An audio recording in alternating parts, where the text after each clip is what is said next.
Assalamu alaikum students. I welcome you to the video lectures. This video lecture is for class 8 subject history.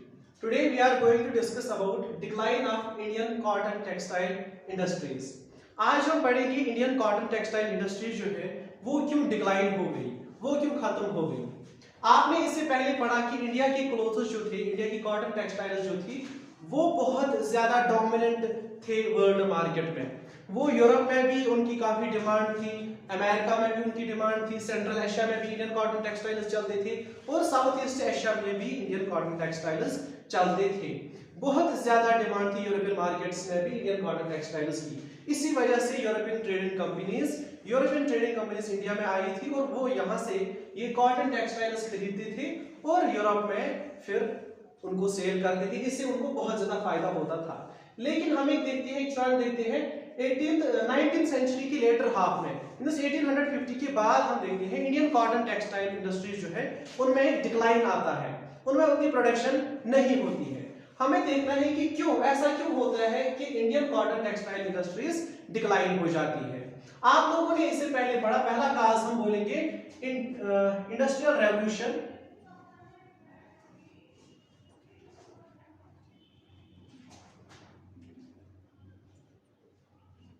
In Britain.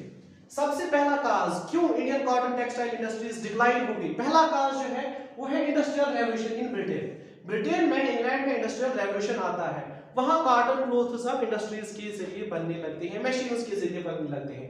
आप लोगों ने James Hargreaves की spinning jenny पढ़ी और भी बाकी पावर लूम के बारे में आप लोगों ने पढ़ा कि वहां अब इंग्लैंड में इन मशीन्स के जरिए, इंडस्ट्रीज के जरिए अब यही कॉटन टेक्सटाइल्स बनाए जाते थे। अब इससे क्या हुआ, जब इंग्लैंड में इंडस्ट्रियल रेवोल्यूशन आया, इससे क्या हुआ, इंडिया की क्लोथ्स जो पहले इंग्लैंड में बिकते थे, जिनका मार्केट पहले इंग्लैंड में था, ब्रिटेन में था, अब उनको कंपीट करना पड़ रहा है ब्रिटेन मशीन मेड गुड्स के साथ।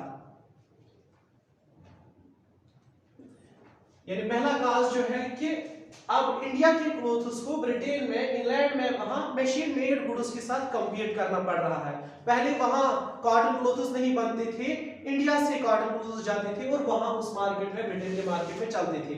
अब चूंकि वहां इंडस्ट्रीज के साथ, मशीनों के साथ कॉटन टेक्सटाइल्स बनती है, इंडिया के प्रोडक्ट्स अब वहां उनको कंपीट करना पड़ रहा है। अब वहां के लोग प्रेफर करते हैं अपनी ही इंडस्ट्रीज से कपड़ा खरीदना।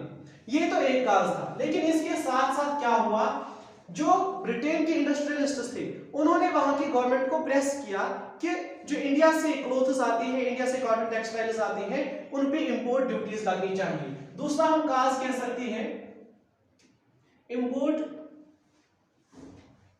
Duties on Indian imports cloth. दूसरा काज क्यों इंडिया की इंडस्ट्रीज डिक्लाइन हो गई, इसका ये काज है, इंडिया जो ब्रिटेन के इंडस्ट्रियलिस्ट्स थे उन्होंने अपनी गवर्नमेंट को कहा जो हिंदुस्तान से क्लोथ्स इंग्लैंड में आते हैं उन पे टैक्स लगना चाहिए। अगर उन पे टैक्स लगता है तो वो कपड़ा इंडिया के कॉटन क्लोथ्स महंगे हो जाएंगे और हमारी अपनी इंडस्ट्रीज चलेंगी। इसका मतलब है कि अपनी इंडस्ट्री बचाने के लिए ब्रिटेन गवर्नमेंट ने क्या किया, उन्होंने इंडियन क्लॉथ पे उन्होंने उस पे इंपोर्ट ड्यूटी लगाई, कस्टम्स ड्यूटीज में से एक काइंड का टैक्स लगाया। अब इंडिया से जो क्लोथ्स ब्रिटेन में जाते हैं उन पे पहले ही टैक्स लग जाता है और वो महंगे हो जाते हैं। इससे उनकी अपनी इंडस्ट्री जो है वो चलती है। इस तरह इंडिया के इंपोर्ट्स इनटू ब्रिटेन मींस अब पहले इंडिया ब्रिटेन को कपड़े बेच रहा था, अब ये भी डिक्लाइन हो जाता है क्योंकि उन्होंने इस पे टैक्स लगाया। इसके साथ साथ क्या होता है, ब्रिटेन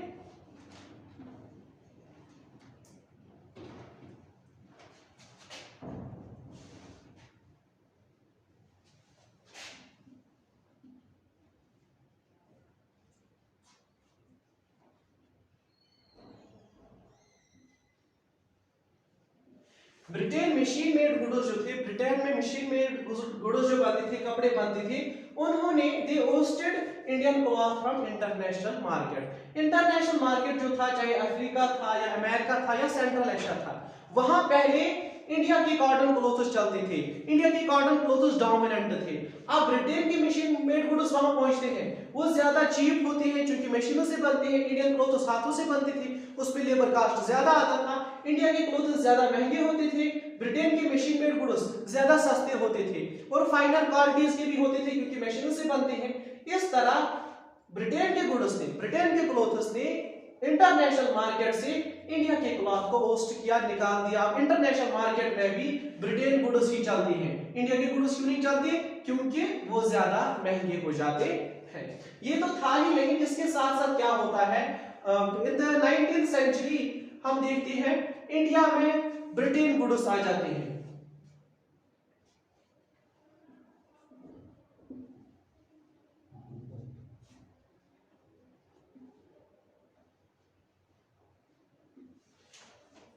सबसे ज्यादा वर्स्ट काज हम कह सकते हैं जिसकी वजह से डिक्लाइन हो गया, इंडियन इंडस्ट्रीज का डिक्लाइन हो गया, वो ये था कि अब इंडिया में भी ब्रिटेन के मशीन मेड गुड्स या ब्रिटेन के मशीन मेड क्लॉथ हिंदुस्तान में भी आ जाता है।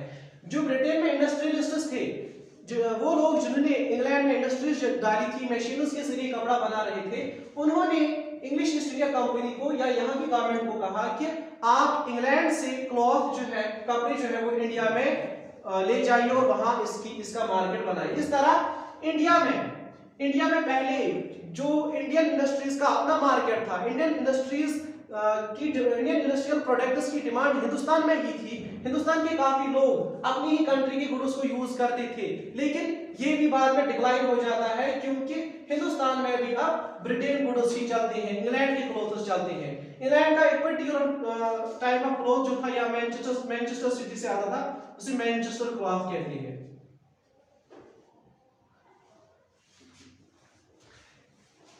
हिंदुस्तान में जब ब्रिटिश इंपोर्टर्स आए, हिंदुस्तान में जब इंग्लैंड के कपड़े आने शुरू हुए, इस तरह क्या हुआ, हिंदुस्तान की इंडस्ट्रीज का डिक्लाइन हुआ।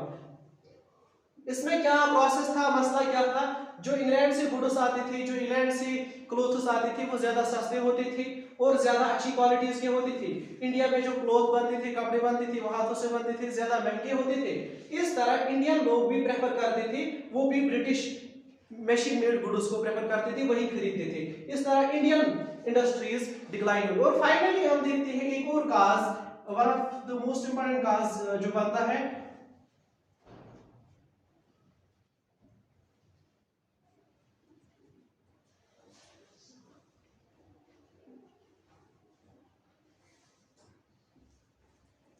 अब इंडिया में भी मैकेनाइज्ड मिल्स आ जाती है। इंडिया में भी बड़ी बड़ी मिल्स पड़ती है, अहमदाबाद में, बॉम्बे में और बंगाल में बड़ी बड़ी मशीन मिल्स बनती हैं, बड़ी बड़ी फैक्ट्रीज बनती हैं जहां से अब कपड़ा बन रहा है। पहले लोग हाथों से, हैंडलूम इंडस्ट्री से कपड़ा बनाते थे, अब इंडिया में भी मिल्स आ जाती हैं, अब इंडिया में भी मशीन्स के जरिए कपड़े बनाए जाते हैं। इससे क्या होता है, इंडिया के वो लोग जो हाथों से कपड़ा बनाते हैं, जिसको हम हैंडलूम इंडस्ट्री कहते हैं, उसका डिक्लाइन हो जाता है।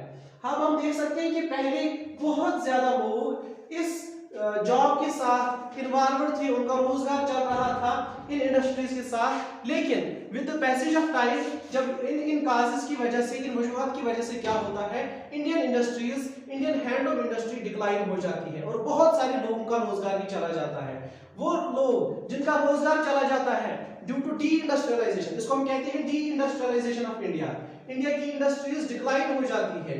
डी इंडस्ट्रियलाइजेशन की वजह से वो लोग जिनका रोजगार चला गया, वो क्या करते हैं, वो फिर एग्रीकल्चरल लेबरर्स बन जाते हैं, जमींदारी का काम करते हैं, मजदूरी करते हैं, या प्लांटेशन वर्क्स पे चल जाते हैं, जहां अफ्रीका में या अमेरिका में प्लांटेशन थी, tea plantation, Indigo and cotton plantations different countries में थी, वहां चले जाते हैं और अपना रोजगार चलाते हैं। ये था डिक्लाइन ऑफ इंडियन इंडस्ट्रीज। इंशाल्लाह नेक्स्ट आने वाली वीडियोस में हम पढ़ेंगे इंडिया की आयरन एंड स्टील इंडस्ट्री के बारे में। थैंक यू, अस्सलाम वालेकुम।